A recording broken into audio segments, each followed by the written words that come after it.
tumenye Bibiliya. Iki ni ikiganiro utegurirwa na Dr. Bernard Makegi ukagigezwaho na Transworld Radio. Soma kandi wige Bibiliya usobanukirwe ijambo ry'Imana.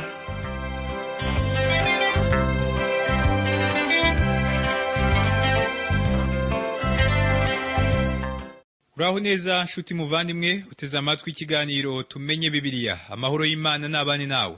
Kaze muri iki kiganiro ugezwaho nanjye Parfait Ntamvutsa. Mu kiganiro giheruka twarebeye hamwe yuko tugomba gukundana kuko turi abana b'Imana. Ikindi twabonye nuko Imana yadukunze mbere yuko tuyikunda, ndetse idukunda tukiri abanyabyaha. Uyu munsi turarebera hamwe uburyo Imana iguma muri twe. Ibyo byose ariko ni mu kanya nyuma ya kano karuhuko. Ukomeze gufashwa mu izina rya Yesu.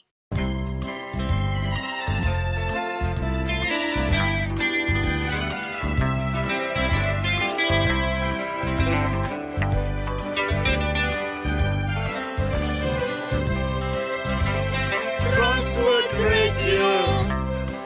Oh, Transworld Radio. Transworld Radio. Transworld Radio. Sambirana, Sambirana, Sambirana, Usemerera.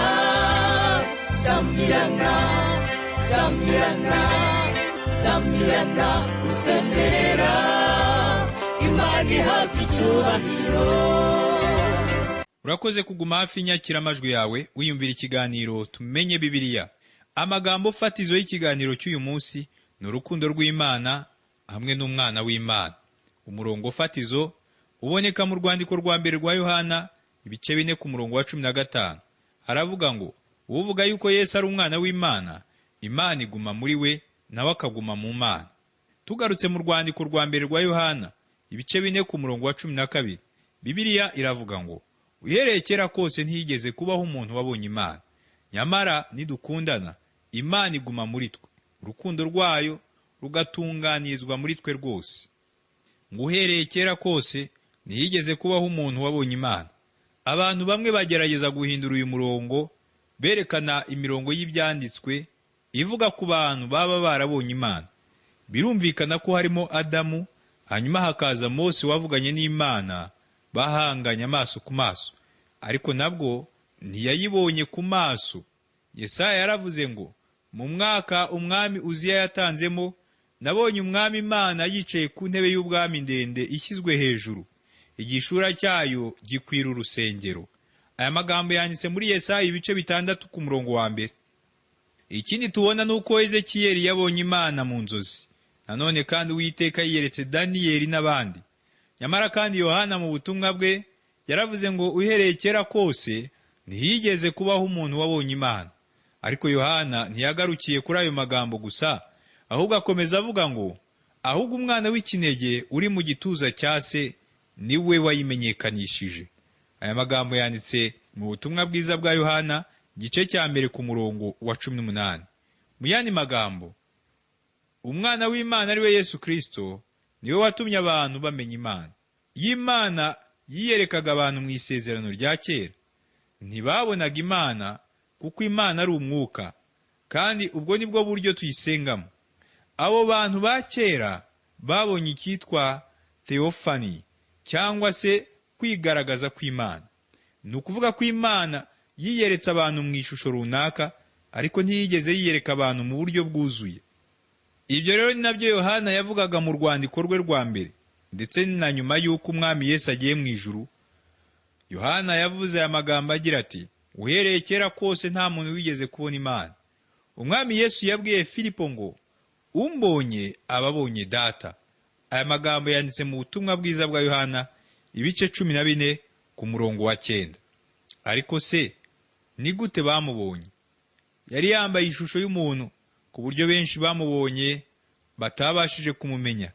Yakuze nk'abandi bose, abyirukira i Nazareti, yambara umubiri. Ntibari bazi ko ari umwana w'Imana. Nta muntu wigeze kubona Imana mu buryo bwuzuye. Ibyo biracyari ukuri kugeza n'uyu munsi. Ntuzakubwira ko yabonye Imana amaso ku yandi, uzamenye ko ari umubeshyi. Ikintu Yohana yari ari kugarukaho hano nuko nta muntu wigeze kubona Imana uhereye mbere na mbere, ariko uyu munsi Imana ikaba ishobora kwiyerekana binyuze mu bizera mu gihe bakundana. Niba isi muri rusange itabona Yesu nk'uko abonekera mu ijambo ry'Imana, uburyo bwonyine isi izamenyeramo urukundo rw'Imana bizanyura mu buzima bw'abizera, kuko bayihagarariye hano ku isi. Nta n'umwe muri twebwe wigeze kumenya urukundo rw'Imana uretse igihe Imana yarutwerekeraga ku musaraba, ubwo Kristo yadupfiraga, kandi Umwuka Wera niwe utumenyesha ibyo, kuko urukundo rw'Imana rwasabye mu mitima yacu kubw'Umwuka Wera twahawe. Aya magambo yanditse mu rwandiko Pawulo yandikiye Abaroma ibice 5 ku murongo wa 5. Naho mu rwandiko Pawulo yandikiye Abaroma ibice 5 ku murongo wa 8 hakavuga ngo Imana yerekanye urukundo rwayo dukunda ubwo Kristo yadupfiraga tukiri abanyabyaha. Ni ukuri koko ko nta muntu wigeze gushakisha Imana, ahubwo Imana yaramanutse iza gushaka umuntu. Yaje mu isi mu myaka irenga 2000 ishize, hanyuma yiyerekana mu Mwami Yesu, kandi ibyo nzi ku Mana nibyo nzi mu buntu bwa Kristo Yesu. Sinzi iby'Imana itekereza ku bintu bimwe na bimwe, ndetse sinzi n'icyo ishobora kuzabikoraho. Sinzi iby'Imana itekereza ku bintu bimwe na bimwe bibera hano ku isi, ariko iyo nkurikiye Umwami Yesu nkamwumvira, mba nzi iby'Imana itekereza. Nzi uko Imana itekereza ku bana bato, kuko yabafashe mu kiganza cyayo ikabaha umugisha. Ibyo ndabizi kuko Umwami Yesu yaje akamenyekanisha Imana. Ese ni gute iyi si mbi wowe nanjye dutuyemo imenya Imana? Ikintu kibabaje nuko usanga abizera benshi bagerageza kunezeza isi mu cyimbo cyo kubwiriza ubutumwa, mu cyimbo cyo kubwiriza iyi si ubutumwa bwiza.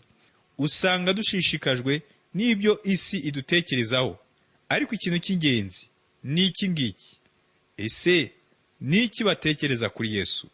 Ese ni iki batekereza kuri twebwe duhagarariye Yesu? Umuntu umwe yabishyize muri aya magambo agira ati, ku myaka 20 ntituba twitaye ku byo isi dutekerezaho. Ku myaka 30 tuba dufite impungenge y'iby'isi idutekerezaho. Ku myaka 40 tubona ku isi itigeze idutekerezaho. Ibyo birasa n'ukuri. Uyu munsi tugomba gutanga ubuhamya mu isi. Ese ni gute tuzatanga ubwo buhamya? Ese tuzabikora tuvuga ijambo ry'Imana? Nibyo, kuko ari byo bifite umumaro. Ariko nanone isi inyotewe urukundo, kuko ntizi icyo urukundo ari cyo. Kuri bo usanga ubusobanuro bw'urukundo bugizwe n'amagambo 11 ari yagize ijambo rimwe ryitwa ubusambanyi. Urwo ni rwo rukundo isi ya none izi, ariko nta kintu bazi ku rukundo rw'Imana. Ntibazi ukuntu Imana ari nziza, ariko kandi ishobora kwiyerekanira muri twe. Sambirana, usemberera, wamamaza inkuru nziza. Sambirana, usemberera, wamamaza inkuru nziza. Inkuru nziza ni agakiza kabonekwa muri Yesu Kristo. Inkuru nziza ni agakiza kabonekwa muri Yesu Kristo. Sambirana, sambirana, sambirana, usemberera.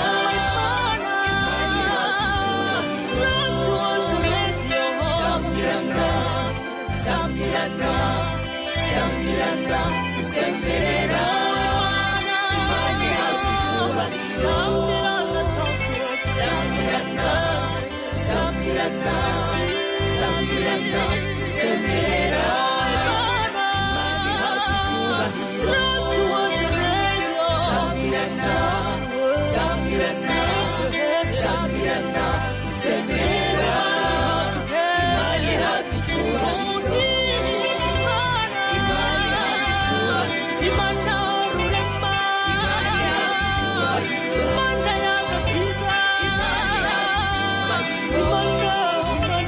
Imani yakucyubahiro.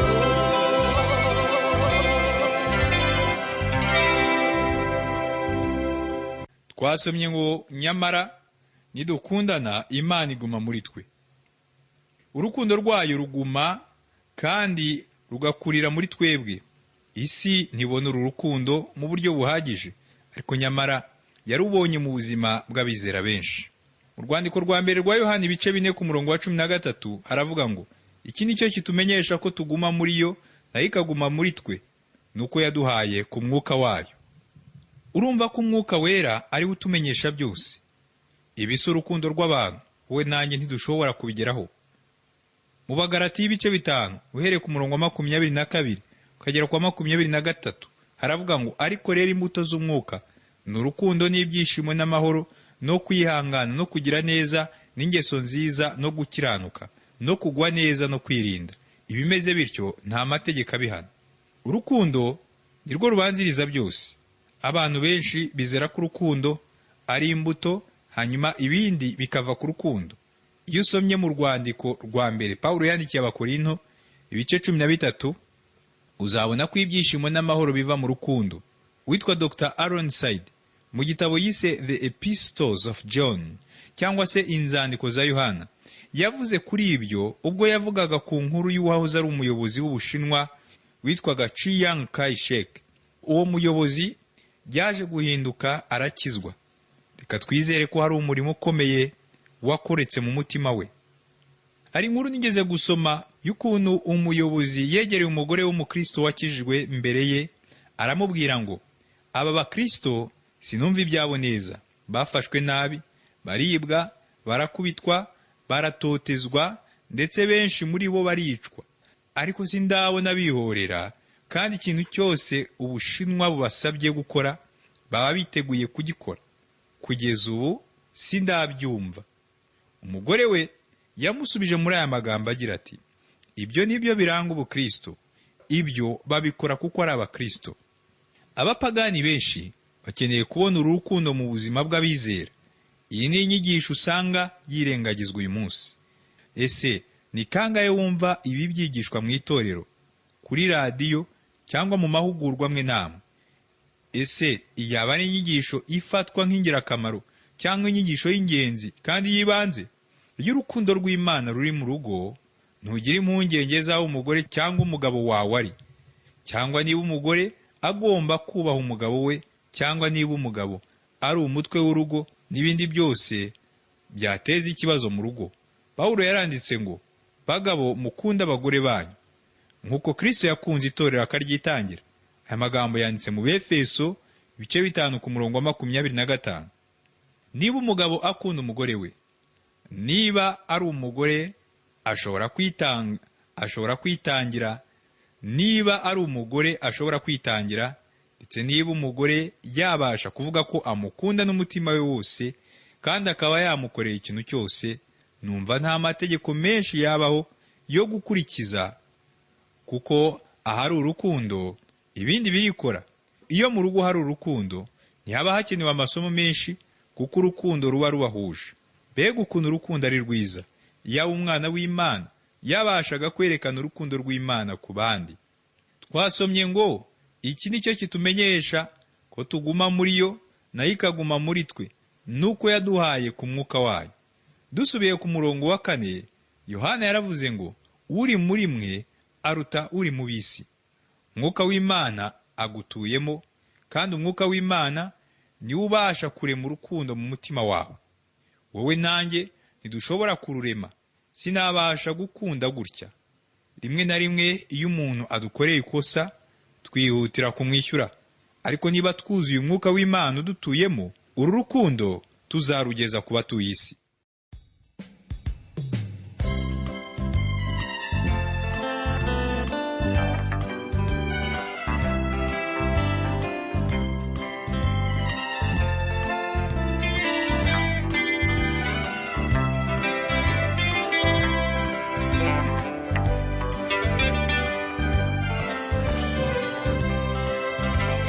Transworld Radio. Oh, Transworld Radio. Transworld Radio. Transworld Radio. Sambirana, Sambirana, sambirana usemerera, sambirana, sambirana, sambirana usemerera, Imana ihabwa icyubahiro. urakoze kuguma hafi y'inyakiramajwi yawe wiyumvira ikiganiro tumenye Bibiliya. Mu rwandiko rwa mbere rwa Yohana ibice 4 ku murongo wa 14 haravuga ngo, natwe twarabibonye kandi duhamya ko Data wa twese yatumye umwana we kuba umukiza w'abari mu isi. Ubu ni ubuhamya bw'ubutumwa bwiza. Ubwo nibwo butumwa dukwiriye gutanga. Ngiyi intego y'urukundo rwacu. Reka nongere mbigarukeho. Urukundo rwa Gikristo ntirushingiye ku marangamutima, si ubusambanyi cyangwa ubuzima bwiza.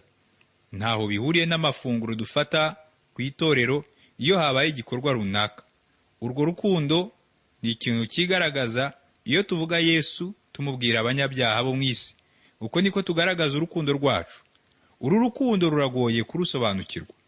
Vernon McGee avuga ko yabanye n'abamisiyoneri benshi ahantu henshi hatandukanye, nko muri Isirayeli, hano iwacu muri Afurika, i Lebanon, mu Bufaransa, mu Butaliyani n'ahandi hantu henshi. Ikintu kidasanzwe yabonye kuri aba bamisiyoneri ni uko ngo bakundaga abantu cyane, kandi ugasanga abantu bakunda ari abantu bagoranye, ariko ugasanga babakunda cyane ndetse ukabona ari ibintu byiza. Ese niki baba bakora ubwo ngubwo? Ikintu baba bakora ni ukugeza ubutumwa bwiza kuri aba bantu, kandi nicyo kintu Imana yabategetse. Birashoboka ko umunsi wa mbere abamisiyoneri bajyaga muri ibihugu bitandukanye bavuga ubutumwa bwiza, abo bahasangaga batigeze babakunda. Ariko iyo umaze kubwiriza abantu ubutumwa bwiza, urabakunda. Bitabaye ibyo ntubure umwana w'Imana. Mu rwandiko rwa mbere rwa Yohana ibice 4 ku murongo wa 15, Bibiliya iravuga ngo, uvuga yuko Yesu ari umwana w'Imana, Imana iguma muri we nawe akaguma mu Mana. Aho niho ugomba guhera, kandi niho ugomba gutangirana na Yesu. Ntuvuge ko kuvuka kwe bidafite umumaro. Ubutumwa bwiza n'ubu, nuko Kristo yapfiriye ibyaha byacu nk'uko byari byaranditswe, agahambwa, akazuka ku munsi wa gatatu nk'uko byari byaranditswe nanone. Aya magambo yanditse mu Bakorinto ba mbere ibice 15 ku murongo wa 3 n'umurongo wa 4. Inshuti yanyu, niba Kristo atari uwo yavugaga ko ari we, urupfu no kuzuka bye nta busobanuro byaba bifite, kuko ntiyaba yarazutse mu bapfuye niba atari uwo yavugaga ko ari we. Ikimenyetso gihari nuko yazutse mu bapfuye, kandi gihamya nuko yavutse bitandukanye n'abandi. Yohana yaravuze ngo, uvuga yuko Yesu ari umwana w'Imana, Imana iguma muri we nawe akaguma mu Mana. Iyi niyo mpamvu umwami Yesu yashoboraga kuvuga ngo, ikintu cyose Data abasha gukora nanjye ndagikora.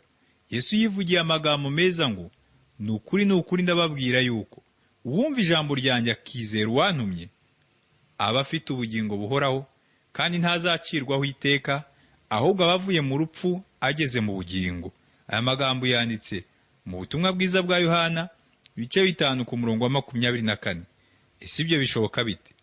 Yesu yakomeje avuga ngo, ntacyo umwana abasha gukora ubwe atabonye se agikora, kuko ibyo se akora byose n'umwana ari byo akora.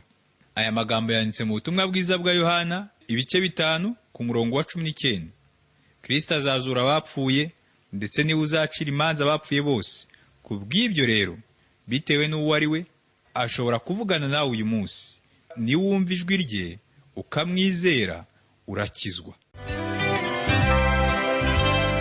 Sambirana usemerera, wamamaza inkuru nziza. Sambirana usemerera, wamamaza inkuru nziza. Inkuru nziza ni agakiza kabonekwa muri Yesu Kristo. Inkuru nziza ni agakiza kabonekwa muri Yesu Kristo. Sambirana, sambirana, sambirana usemerera,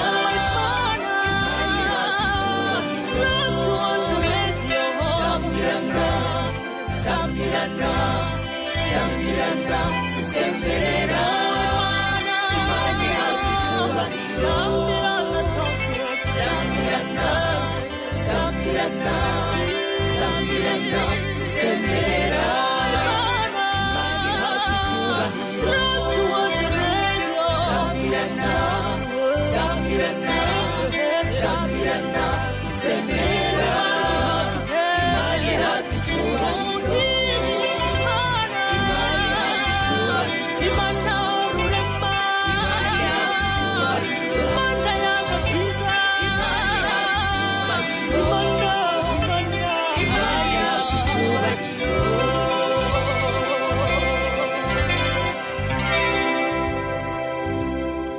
urakoze kuguma hafi y'inyakiramajwi yawe wiyumvira ikiganiro tumenye Bibiliya. Mu rwandiko rwa mbere rwa Yohana ibice 4 ku murongo wa 16, Bibiliya iravuga ngo, natwe twamenye kandi twizeye urukundo Imana idukunda. Imana ni urukundo, kandi uguma mu rukundo aguma mu Mana, Imana ikaguma muri we. Ibyo ni ibintu bihuye neza kuko biri hamwe kandi biragendana. Ntushobora kuvuga ko ukunda Imana kandi ukaba uri umwana w'Imana mu gihe wanga bene so. Iyi ni inshuro ya kabiri muri iki gice tubona ubusobanuro bw'aya magambo avuga ngo Imana ni urukundo. Uburyo bworoshye bwo kwibuka aho ubwo busobanuro tubusanga mu gice cya 4 ni ugufata 4 ugakuba 2 ukabona 8. Ubusobanuro bwa mbere tubusanga ku murongo wa 8, hanyuma wafata 8 gukuba 2 ubona 16. Ubusobanuro bwa kabiri tukabusanga ku murongo wa 16. Mu rwandiko rwa mbere rwa Yohana ibice 4 ku murongo wa 8 no ku murongo wa 16, aho hombi tuhasanga ubusobanuro bw'aya magambo avuga ngo Imana ni urukundo. Mu rwandiko rwa mbere rwa Yohana ibice 4 ku murongo wa 17 haravuga ngo, ibyo nibyo bimaze gutunganya rwose urukundo muri twe, kugira ngo tuzatinyuke ku munsi w'amateka, kuko uko ari ariko turi muri iyi si. Urukundo rwacu ruratunganye. Gutungana bisobanuye kuzura. Ngo kugira ngo tuzatinyuke ku munsi w'amateka. Niba wowe nanjye dukunda Imana, tukaba dukunda Umwami Yesu, ndetse tukaba dukundana nk'abavandimwe mu kwizera, ibyo biduha gutinyuka, ndetse nta bwoba tuzagira ku munsi w'amateka. Ngo kuko uko ari ariko turi muri iyi si. Mu yandi magambo, tumeze nk'Umwami Yesu yazuwe mu bapfuye, kandi hano batubwira ko ari we ufite ubugingo. Natwe dufite ubugingo, kandi Kristo wacu ari mu ijuru iburyo bw'Imana Data ku bwacu. Turi muri Yesu, ndetse twemewe mu bakunzi be. Yohana akomeza avuga ngo, mu rukundo ntiharimo ubwoba, ahubwo urukundo rutunganijwe rwose rumara ubwoba, kuko ubwoba buzana igihano, kandi ufite ubwoba ntiyari yashyikira urukundo rutunganijwe rwose. Aya magambo yanditse mu rwandiko rwa mbere rwa Yohana ibice 4 ku murongo wa 18. Nta kintu kiba mu mutima w'umuntu nk'ubwoba, ariko umwana w'Imana ntagomba gutinya igihano kizaza. Byose byakuweho ubwo Kristo yagupfiraga. Twasomye ngo, kandi ufite ubwoba ntiyari yashyikira urukundo rutunganijwe rwose. Niba ugira ubwoba, biragoye ko wishimira agakiza kawe. Ibyishimo biva mu rukundo. Niba ukunda Umwami Yesu, Imana n'abavandimwe bawe, ubwoba buba bukuweho. Mu rwandiko rwa mbere rwa Yohana ibice 4 ku murongo wa 19 aravuga ngo, turayikunda kuko ari we yabanje kudukunda. Yaradukunze tutarabo gukundwa, akwiriye gukundwa. Umwana w'intama w'Imana akwiriye urukundo rwacu, ndetse akwiriye gushimwa no gukorerwa natwe. Haleluya. Mu rwandiko rwa mbere rwa Yohana ibice 4 ku murongo wa 20 haravuga ngo, umuntu navuga ati nkunda Imana akanga mwene se, aba ari umunyabinyoma. Kuko udakunda mwene se yabonye, atabasha gukunda Imana atabonye. Ibi sinigeze mbivuga mbere, ariko Yohana yarabivuze. Yohana yavuze ko nuvuga ngo ukunda Imana hanyuma ukanga mwene so, uba uri umubeshyi. Ijambo ryavuze ngo kuko udakunda mwene se yabonye, atabasha gukunda Imana atabonye. Uyu munsi hari ikintu kimeze nk'uburyarya usanga mu matorero yacu. Niba tudakunda bene data twirirwana, ndetse tubona, ni gute dushobora gukunda abo tutabona? Niba tudakunda bene data, ntidushobora no gukunda Imana. Mu rwandiko rwa mbere rwa Yohana ibice 4 ku murongo wa 21 yaravuga ngo, kandi dufite iri tegeko ryavuye kuri yo, ngo ukunda Imana akunde na mwene se. Iri ni itegeko. Imana ntigusaba ngo niba ubishaka cyangwa ubyiyumvamo. Imana iravuga ngo, dore ibyo mbategeka, kuko nabakunze namwe mugomba gukundana. Kimwe mu birambiranye ni abakristo usanga bavuga ko biyeguriye Imana, nyamara ari abanebwe ku murimo. Niwavuga ko wihaye Imana mu gihe utabyerekana mu buzima bwawe ndetse no mu murimo wawe wa buri munsi.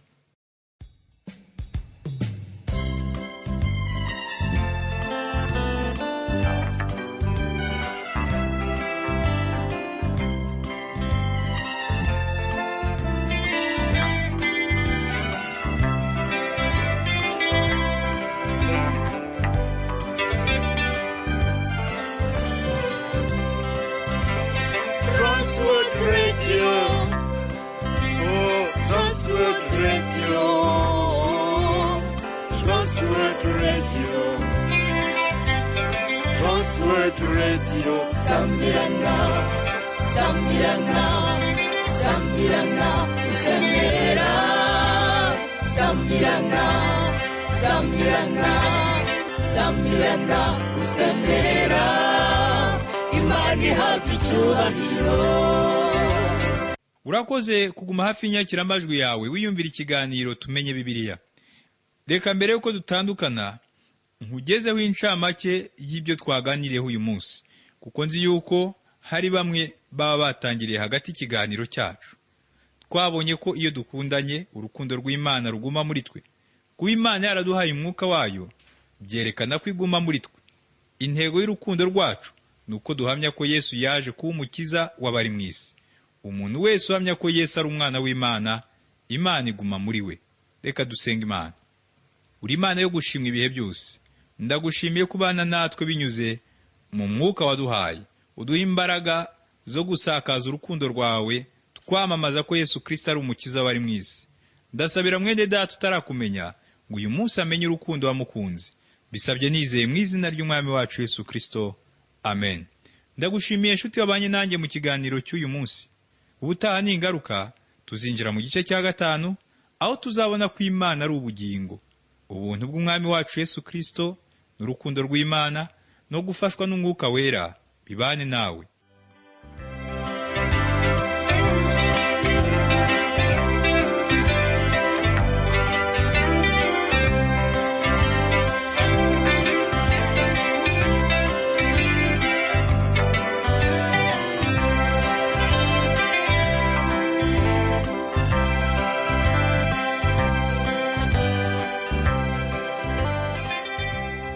Icyo cyari ikiganiro tumenye Bibiliya.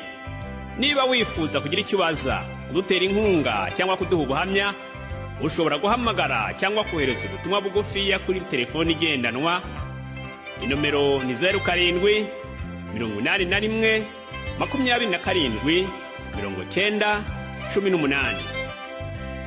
Ushobora kandi kutwandikira kuri page yacu ya Facebook yitwa Tumenye Bibiliya, cyangwa kuri email yitwa umucyofm@yahoo.fr. Iki kiganiro kandi ushobora kucyumva ku rubuga rwacu rwa interineti ari rwo